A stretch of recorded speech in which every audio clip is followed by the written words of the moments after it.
Napakalayo ng lugar na ito mula sa Ayusan, mula sa iba't ibang lugar, pero narito po kayo at nakikipag-celebrate sa amin. Kaya maraming salamat. Hindi ang araw na ito kung wala po kayo. Hindi kami makakapag-celebrate kapag kami lang. So, bahagi kayo ng celebration na ito, bahagi kayo ng tagumpay namin, at masaya sila, hindi lang halata. Masaya si Ine at saka si Tatay, kaya maraming salamat po sa inyong lahat, sa inyong pagdating dito. Uso ngayon si Spider-Man, di ba?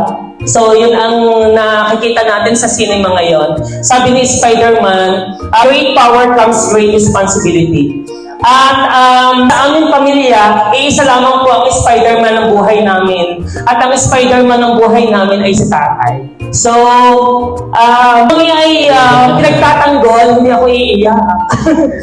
Pinagtatanggol kami palagi ni Tatay kapag halimbawa na may mga problema at kapag may mga umaapi sa amin. Katulad ni Spider-Man, hindi magiging kumpleto ang family kung wala si Spider-Man. At ang puri-pula na niya, lagi din kasama ang ibang tao. Parang bukas ang aming tahanan sa mga tao na nangangailangan lalo higit ng serbisyo ng aking ama at ng aking ina. Kaya nga sila nagtatalo eh. At ang isa sa nagtatalunan nila, palagi ay ang politika at ang pagtulong. Kasi napapasobra na.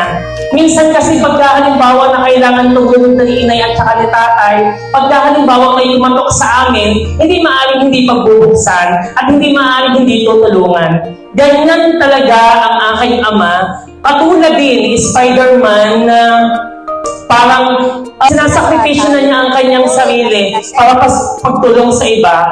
At puri-puri ko naman ng Tatay dahil yun ang pinamana sa amin, ang pagtulong sa kapwa. Saan kayo? Uwi na yata sila Sir Chris. Hindi pa. At gumaya. Hindi. Hindi. Okay. Maupo kayo, hindi ka Siyempre naman. Bang may nawala daw, kaya hinahanap niya. Yun. Kaya maraming salamat po, Tatay. Yun, nalimutan ko ang aking speech. Magic words to palagi din sinasabi ang share, react, and follow. Baka napahaba na, inaantok na sila.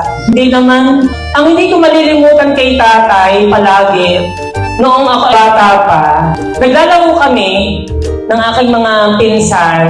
Tapos ay ayaw niya kasi na magagabukan kami, magdudumi kami. Ayaw ni Tatay at saka Ninay yun kasi magkakasugat daw kami.